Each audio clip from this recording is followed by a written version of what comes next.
I felt the cold kiss of the pearl-handled derringer against my thigh, a secret chill that grounded me as Big John Harlan's bourbon-soaked breath slithered into my nostrils like smoke from a branding iron. The rusty spur saloon in Silver City was alive with the crackle of lightning, splitting the New Mexico sky, and I, Elizabeth Thompson, was trapped in this den of vipers, surrounded by 6 men whose eyes gleamed with 4 years' worth of filthy speculation about a widow left to fend for herself. The storm outside raged like the fury I'd bottled up inside, thunder rumbling through the desert, as if the heavens themselves were warning me of the peril closing in. It had been for long years since William's fever took him during that godforsaken roundup, his body giving out under the relentless sun, leaving me with 3,000 acres of unforgiving scrubland and a town full of whispers that painted me as either a saint to be pitied or a sinner to be claimed. At 39, I learned to carry myself with the unyielding grace of a mesquite tree roots deep, branches sharp, surviving in a world that saw widows like me as easy pickings, burdens to be shouldered or temptations to be devoured, with no mercy for those who dared stand alone. The Double Bar Ranch lay 10 miles northwest of Silver City, tucked away in a pocket of isolation where secrets could burrow deep into the red earth, yet close enough for the town's gossip to drift in on the hot winds like tumbleweeds. Scratching at my door, I kept the place running through sheer will, my hands calloused from reins and rifles, and always that snub nose point for one derringer William had pressed into my palm on our wedding night. A lady's gun, he said with that practical smile of his, the one that hid the tenderness beneath. But it'll drop a man deader than a point for 5 if need be. It was more than a weapon. It was a piece of him, a reminder that love in this harsh land came wrapped in steel. That night, as the monsoon rains hammered the Chihuahuan desert into a muddy quagmire, I guided my bay mare, Rosie, through Silver City's swollen streets, desperate for supplies before the floods cut me off. Flour, salt, bullets, essentials that couldn't wait.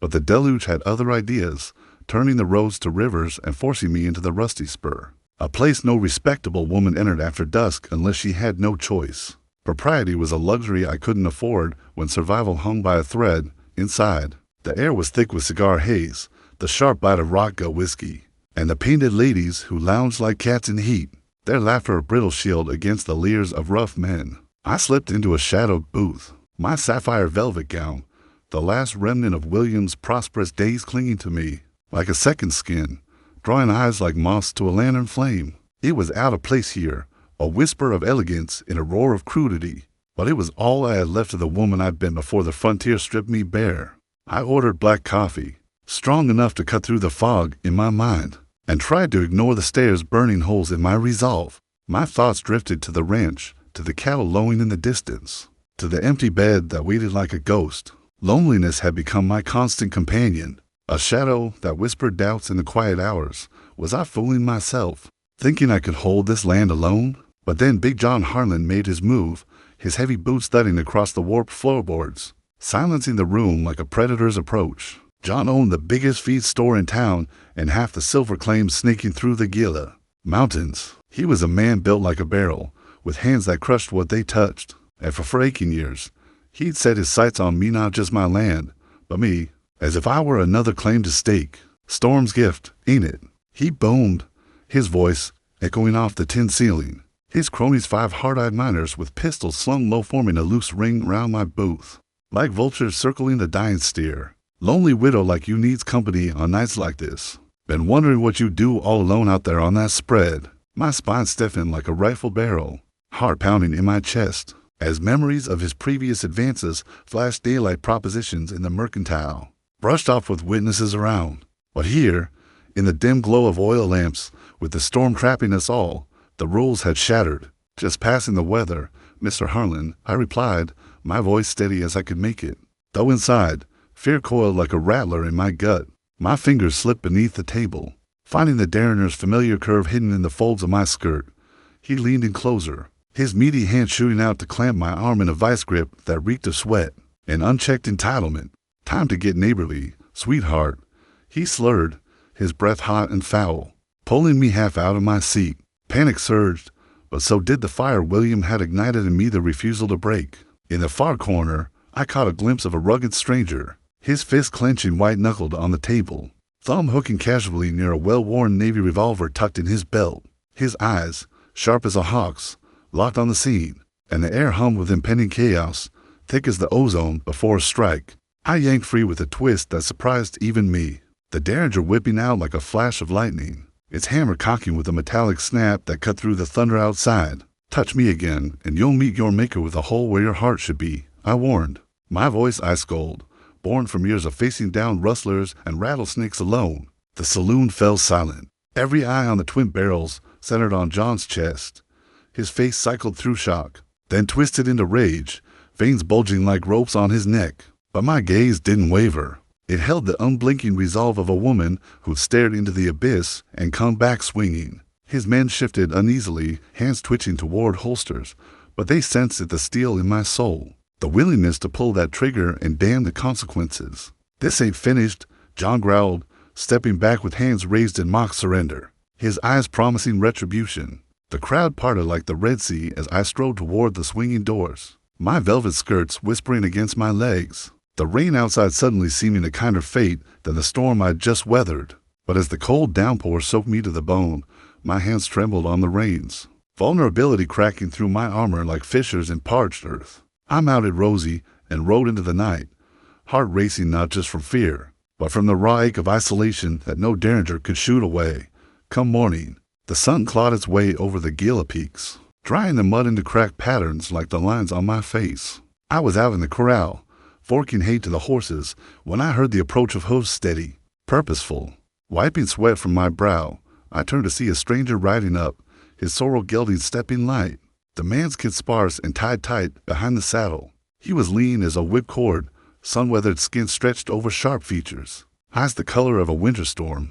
At 30, he carried himself with the coiled readiness of a man who danced with death more times than he cared to count. He reined in, touching the brim of his Stetson with a politeness that spoke of southern roots long uprooted. "Ma'am," he said, voice gravelly but warm, like bourbon over rocks. "Name's Jack Riley.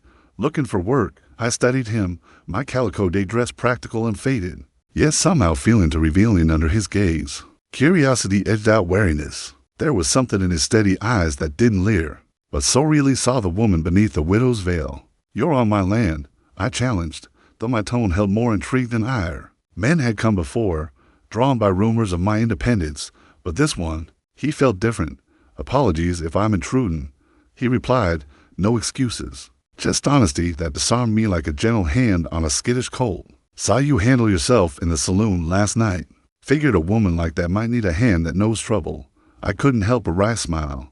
Men always seem to need employment after seeing me in town. I appraised him further, scarred hands from reins and rifles, a saddle-worn frame that spoke of endless trails, and those eyes, holding scars deeper than skin. Can't blame them. "Ma'am," he admitted plainly, no fluff or flattery, just truth that cut through my defenses like a hot knife through tallow. I tested him, crossing my arms. "Can you handle stock, men gear, face down threats without blinking?" "Yes, ma'am," he said without hesitation. "Broke Bronx in Texas, patchforks during my 7 years with the 7th Cavalry, chasing Comanche through canyons that swallow men whole, stared down warriors who'd skin you alive. Your troubles, I reckon I can manage 'em." His words stirred something in me, a risk, yes, but also a pull, like gravity toward a man who saw me not as prey or property, but as an equal forge in fire. I needed the help. The ranch was too vast for one set of hands, and Harlan's shadow loomed larger by the day. But those honest eyes promised trouble of another kind, the sort that quickened my pulse and reminded me I was still alive, still capable of feeling the warmth of connection in this cold world. $35 a month, board in the bunkhouse, meals when you earn 'em, I said firmly. "Cross any lines, and my derringer will end it quicker than you can draw. Fair deal." "Ma'am," he replied, dismounting with a fluid grace that sent an unwelcome heat curling through my veins, like the first sip of coffee on a frosty dawn dot as Jack settled in.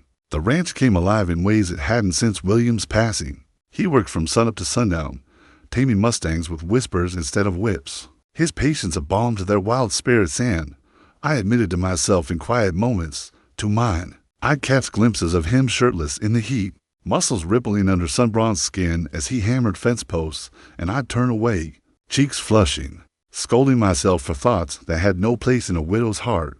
Evenings became my undoing. I'd carry stew or coffee to the bunkhouse porch, where he'd sit oiling tack or sharpening his blade, and our talks would flow like the Gila River after rain. He'd share tales of his bayou boyhood in Louisiana, the sticky heat and alligator calls, before cholera stole his family at 15, leaving him adrift until the cavalry gave him purpose. Fought ghosts in those canyons, he'd say, voice low, eyes distant. Learn that honor's all a man has when the bullets fly.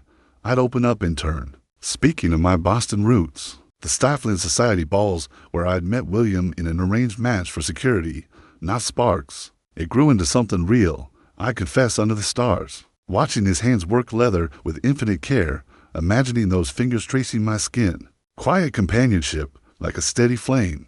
But passion? I never chose it for myself. Practical safe, he'd reply, his gravelly voice wrapping around me like a blanket. But life's more than safe, Elizabeth. It's about feeling the fire, even if it burns. Our eyes would lock in the lantern glow, tension coiling like a rattler ready to strike, desire warring with the duty that bound us both.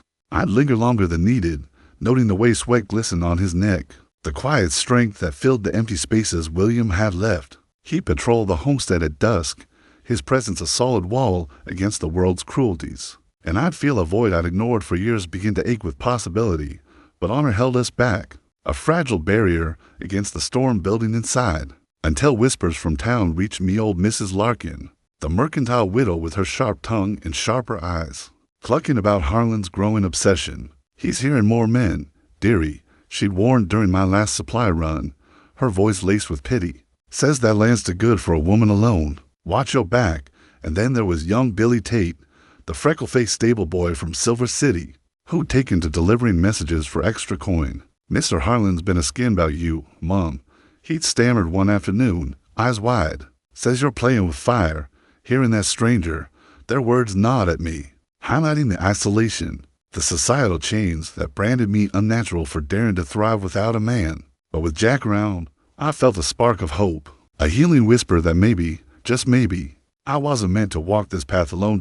As the weeks simmered like embers in dry tinder, I found myself drawn to him in ways that scared and thrilled me. One afternoon, as thunderheads gathered again, I watched him gentle a wild mustang, his voice a soothing murmur, hands firm yet kind.